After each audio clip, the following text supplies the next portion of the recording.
दर्शक हो, नमस्कार. वेधकमध्ये स्वागत आहे. मी प्रशांत राद्देक. ताजी राजकीय घडामोड अशी आहे, माढा विधानसभा मतदारसंघामध्ये महायुतीला उमेदवार मिळत नव्हता. बबनदादा शिंदे हे तिथले विद्यमान आमदार महायुतीमधलेच आहेत. शरद पवार यांची राष्ट्रवादी सोडून त्यांनी अजित पवार यांच्या गटामध्ये प्रवेश केला होता, त्यामुळे ते महायुतीमध्ये आहेत. मात्र त्यांनी महायुतीची उमेदवारी घेण्यास नकार दिला होता. म्हणजे अजित पवार यांचं जे घड्याळ चिन्ह आहे त्या चिन्हावर निवडणूक लढवण्यात त्यांनी नकार दिला आणि त्यांनी शरद पवार यांच्याच पक्षाकडे आपल्या मुलाकरता उमेदवारीची मागणी केली होती. मात्र पवार यांनी अभिजित पाटील यांच्या नावावर शिक्कामोर्तब केलं. त्यामुळे आता रणजित शिंदे अथवा बबनदादा शिंदे हे दोघांचे अर्ज भरलेत. अपक्ष निवडणूक लढवणार हे निश्चित आहे.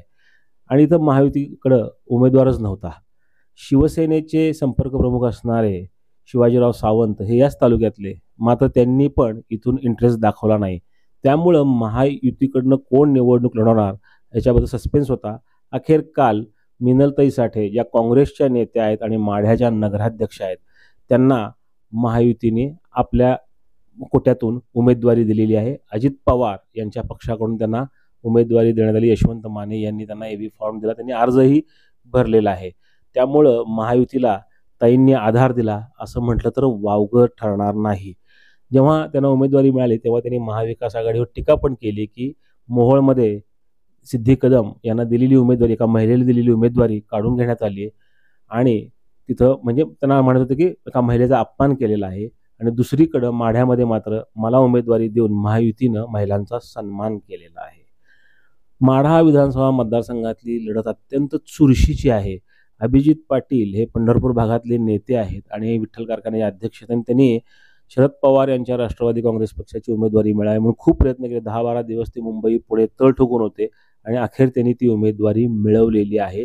मोहिते पाटील यांच्या आशीर्वादाने ती उमेदवारी त्यांना मिळालेली आहे. याचबरोबर या मतदारसंघातले जे अन्य इच्छुक उमेदवार होते त्यांनी सुद्धा अभिजित पाटील यांना सहकार्य करण्याचं आश्वासन दिलेलं आहे. मात्र मिनलताई साठे यांनी आपली वाट वेगळी केली आणि त्यांनी महायुतीची उमेदवारी घेतली आणि आपला उमेदवारी अर्ज दाखल करून ते आता निवडणूक रिंगणात उतरलेले आहेत. यावेळी त्यांनी उमेदवारी अर्ज दाखल केला, त्यानं त्यांनी प्रतिक्रिया दिलेली आहे, पहा. पण आज अजित पवार राष्ट्रवादी गटाकडून अर्ज भरलाय, काय सांगणार? बरेच दिवस झालं महाविकास आघाडीकडून मी प्रयत्नात होते.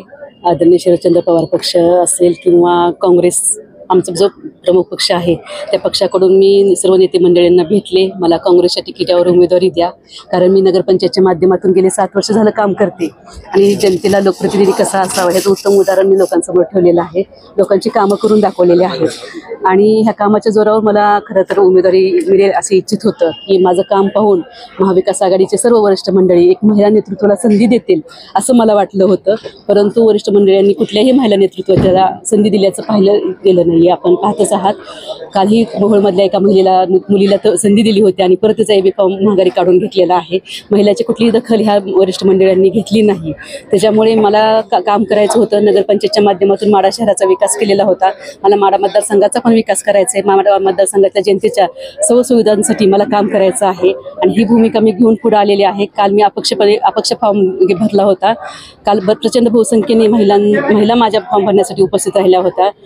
त्यानंतर माझ्या कामाची खरं तर दखल महाविकास आघाडीने घ्यायला पाहिजे होती, परंतु त्यांनी दखल नाही घेतली. काल माननीय आदरणीय अजितदादा पवार यांनी माझ्या कामाची दखल घेऊन त्यांनी मला उमेदवारीसाठी विचारलं.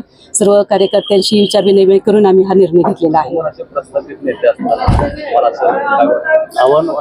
मला अजिबात आव्हान वाटत नाहीये, कारण मी नगरपंचायतच्या माध्यमातून काम केलेलं आहे. मला माझ्या कामावर खूप प्रचंड विश्वास आहे आणि कामाच्या जोरावर मी इलेक्शन लढत आहे. विकासाच्या मुद्द्यावर इलेक्शन लढत आहे.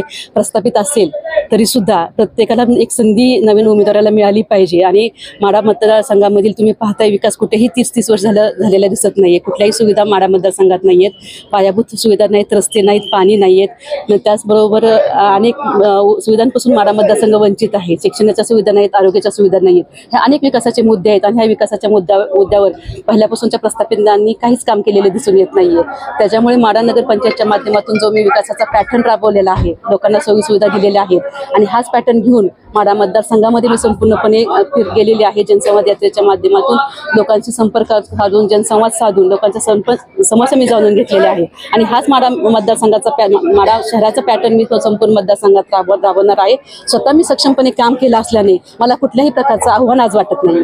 गोविंद शिल्प घेऊन येत आहे 79 ट्विन बंगलोचा भव्य दिव्य पंढरपुरातील एकमेव प्रकल्प।